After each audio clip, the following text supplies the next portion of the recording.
آج کی اس ویڈیو میں ہم بات کریں گے غزہ میں ہونے والی اب تک کی کارروائیاں اور غزہ میں رہنے والے لوگوں کا کارروائیوں کے باوجود رد عمل اور وہاں کے انفراسٹرکچر کے متعلق اب تک کی جو صورتحال ہے اس پہ ہم بات کریں، اور ساتھ میں آپ کو بتاؤں گا کہ غزہ کی جغرافیائی حالت کیا ہے، اس کے چاروں طرف کون کون سے ممالک آتے ہیں۔ غزہ جو کہ بحیرہ روم کے مشرقی ساحل پر ہے، ایک چھوٹا سا علاقہ ہے جو فلسطین کا حصہ ہے۔ وہ فلسطین جس کو مسلمانوں کے خلیفہ دوم حضرت عمر رضی اللہ تعالیٰ عنہ کی زیر قیادت مسلمانوں نے بڑی شان و شوکت اور بنا کسی جنگ کیے سے فتح کیا تھا۔ اس کی سرحدیں اسرائیل اور مصر سے ملتی ہیں۔ اس کا مکمل جو رقبہ ہے وہ 365 مربع کلومیٹر ہے اور اس کی آبادی 23 لاکھ کے قریب ہے، جس میں 47% بچے شامل ہیں۔ اس کے شمال اور مشرق میں اسرائیلی سرحد ہے جو کہ 56 کلومیٹر پر محیط ہے۔ اس کے مغرب میں بحیرہ روم ہے جو کہ 40 کلومیٹر کی ساحلی پٹی ہے، اور اس کے جنوب میں مصر ہے جو کہ 12 کلومیٹر کی سرحد رفح قراسم کے نام سے بھی جانی جاتی ہے۔ مطلب اس پٹی کے ایک طرف شمال اور مشرق میں 56 کلومیٹر اسرائیل کی سب سے بڑی پٹی ہے، اور دوسری طرف مغرب میں بحیرہ روم 40 کلومیٹر ہے، اور جنوب میں مصر ہے۔ مطلب ایک طرف اسرائیل ہے، دوسری طرف بالکل پانی پانی ہے، اور تیسری طرف تھوڑا سا 12 سے 14 کلومیٹر کا راستہ ہے جو کہ مصر سے ملتا ہے۔ اس کو رفح قراسم بھی کہتے ہیں، اور اب تک کی جو امدادی کارروائیاں ہیں وہ ساری رفح قراسم سے ہی اس کے اندر منتقل ہو رہی ہیں۔ یہ ہے اس کی جغرافیائی صورتحال۔ اسرائیلی ناکہ بندی ویسے تو 2007 سے جاری ہے، جس کی وجہ سے غزہ میں خوراک، ایندھن اور ادویات کی شدید قلت ہے، لیکن اکتوبر 2023 میں حماس کے حملے کے بعد اسرائیلی فوجی کارروائیوں میں مزید اضافہ ہوا اور انہوں نے مکمل غزہ کا کنٹرول اپنے ہاتھ میں لے لیا۔ اسرائیل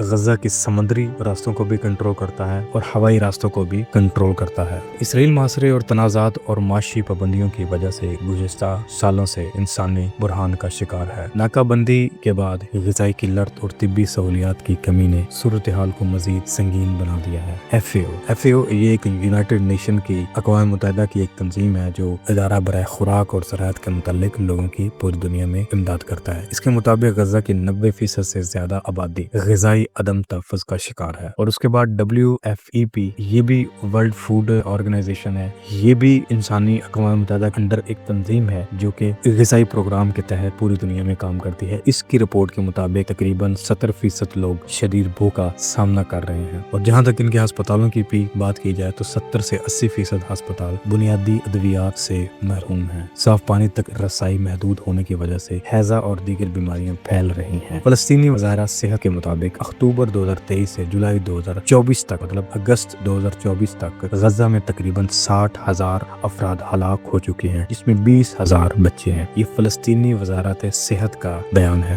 حماس کی کارروائیوں کے بعد جب اسرائیل نے رد عمل کیا تو وہاں اکتوبر 2023 سے لے کر اب تک 2024 تک 60,000 جو فلسطینی ہے وہ شہید ہو چکے ہیں، اور اس میں 20,000 بچے شامل ہیں۔ چونکہ یہاں پہ 47% بچے ہیں، اس لیے بچوں کی اموات کی زیادہ ہے۔ ساتھ ساتھ غذائی کمی اور ناقص طبی سہولیات کی وجہ سے 1200 بچے سمیت 3500 افراد ہلاک ہو چکے ہیں۔ ایک تو بمباری سے شہید ہو رہے ہیں، اور دوسرا یہ جو ہے وہ غذائی قلت کی وجہ سے بھی وہاں اموات ہو رہی ہیں۔ ان رپورٹس کا یہ کہنا ہے کہ معاشرہ جاری رہا تو مزید 50,000 افراد غذائی قلت اور بیماری سے ہلاک ہو سکتے ہیں۔ بچوں کی ایک نسل مستقل طور پر معذور اور نشو و نما کی کمی کا شکار ہو سکتی ہے۔ اسرائیلی ناکہ بندی کی وجہ سے خوراک، ادویات، ایندھن کی ترسیل شدید متاثر ہے، یعنی وہ غزہ جس کو 70 سے 80% مکمل طور پر ڈسٹرائے کیا جا چکا ہے، مٹی کے ڈھیر بنائے جا چکے ہیں کہ وہاں پہ بجلی، گیس اور الیکٹریسٹی، پانی، ساری چیزیں جو انسان کے جینے کے لیے ضروری ہیں، سب کچھ تباہ و برباد ہو چکا ہے، اور وہاں کے باسی جو ہیں وہ رفح کیمپ میں رہائش پذیر ہو رہے ہیں۔ غزہ میں امدادی ٹرکوں کی تعداد ضرورت سے 10% کم ہے، یعنی جو باہر امداد فراہم کر رہے ہیں رفح قراسم سے، مصر کے بارڈر سے، وہ ضرورت سے بھی 10% کم ہے، کیونکہ وہاں پہ سارا کنٹرول اسرائیل کے پاس ہے۔ ایسا نہیں ہے کہ امداد کی کوئی کمی ہے، امداد والے ٹرک کافی تعداد میں موجود ہیں، لیکن اسرائیل اپنی مرضی سے، کیونکہ وہ سارا کنٹرول وہ کر رہا ہے، اس لیے وہ اپنی مرضی سے ٹرکوں کو اندر جانے کی اجازت دیتا ہے۔ غزہ میں غذائی قلت اور اس سے ہونے والی اموات کی صورتحال انتہائی تشویشناک ہے۔ اقوام متحدہ اور دیگر امدادی تنظیموں کی رپورٹس کے مطابق غزہ میں قحط جیسی صورتحال ہے، جس کی وجہ سے علاقے میں خوراک اور امدادی سامان کی ترسیل شدید رکاوٹوں کا